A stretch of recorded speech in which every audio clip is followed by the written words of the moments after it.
hätä. Vähän jäykkyyttä vaan. Missä? Selässä tietysti. Missä muuallakaan? niin tietysti. Jos mä haen meille juomia. Kiitos. Kyllä mulla on sitten huolehtivainen poika. Tällä kertaa sä huolet ihan turhaa. Se lääkehän vei sun selkäkivun pois, vai mitä? Joo. Kohta mä näytän, että miten vetreä mies mä oikein oonkaan. Mutta sitä ennen mun täytyy viedä tää meidän tohtori tonne tanssilattialle. Joten saisinko luvan vai tanssimmeko ehkä ensin? Näytetään noille, miten täällä oikein tanssitaan.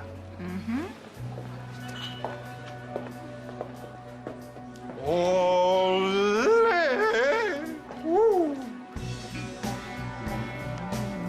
Oho, sä viet aika hyvin. Noin kaunista. Miniä kieputtaa ihan mielellään. Sulla taitaa olla muutenkin aika hyvin asiat. No joo. Mä sain Liisan takaisin ja meidän asunnon remonttikin tuntuu viimeinkin edistyvän. Ja Kallen kanssakin meillä on ihan hyvät välit. Kyllä kaikkien vastoinkäymisten jälkeen, niin kyllä saattaa onnessa ansaita. Karama! Ai! Mitä?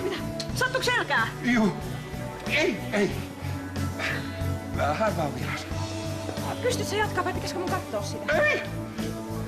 Kyllä mä pystyn. Jatketaan vaan tanssimista.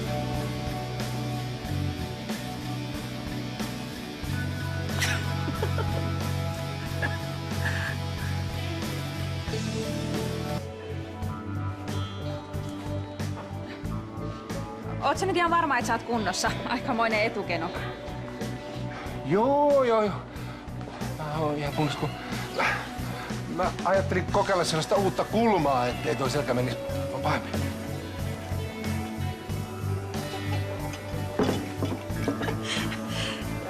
Mitä toi mies tuolla hulluttelee?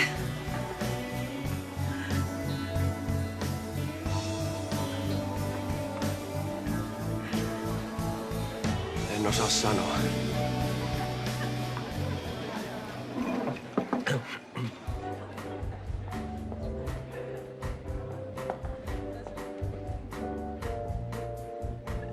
No, mikäs tanssityyli toi oikein oli?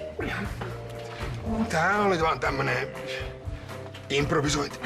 Ismon selkää taisi sittenkin vähän pakottaa, mutta hienosti sä tsemppasit loppuun asti. Jos oot kerran ok, niin mennään tanssiin.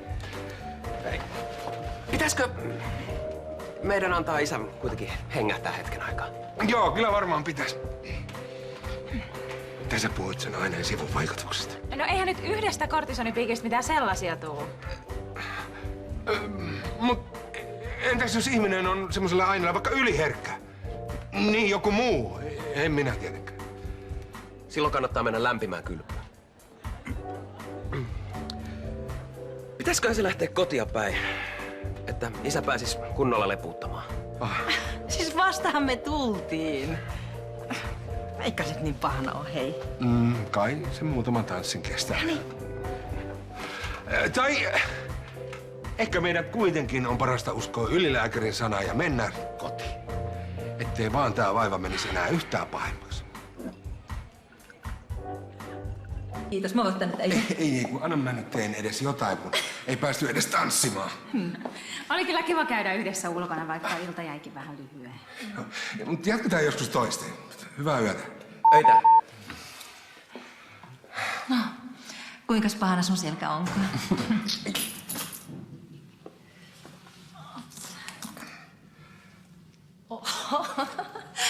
Ei ilmeisesti kovinkaan pahana. On todella harmi, että mä en voi viedä sua Taalasmaalle. Se ei olisi kovin sopivaa. Mennä Amandaan. Ei jos eka kerta. Hei, muuten hullu juttu. Löydettiin tuosta pihalta Pepin puhelin. Mä olin raskaana yhtä hajamielinen. Mistä te olette tulossa? No, oltiin vähän tanssimassa ja nyt ajateltiin. Mennään maata. Niin eri osoitteisiin. Selkä ihan selkäinen. Hyvää yötä kulta ja kauniita unia. Hyvää yötä. Mä käyn palauttamassa sen puhelimen. Ei. Oho, onpas sulla paidat juntturissa. Joo, niin on. Toivottavasti lämmin kylpy ottais. Toivotaan. Te nauroitte mulle, kun mä tanssin siellä tanssilattialla. Niin, ei se johtunut mistään selkäviasta, vaan erektiosta. Joo, mä tiedän. Näkyykö se niin selvästi? Ei.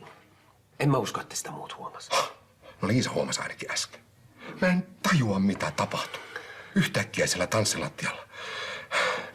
Teltta heilati. Hei. Kalle, mulla ei ole mitään lihallisia haluja Katariinan suhteen. Uskothan sä sen?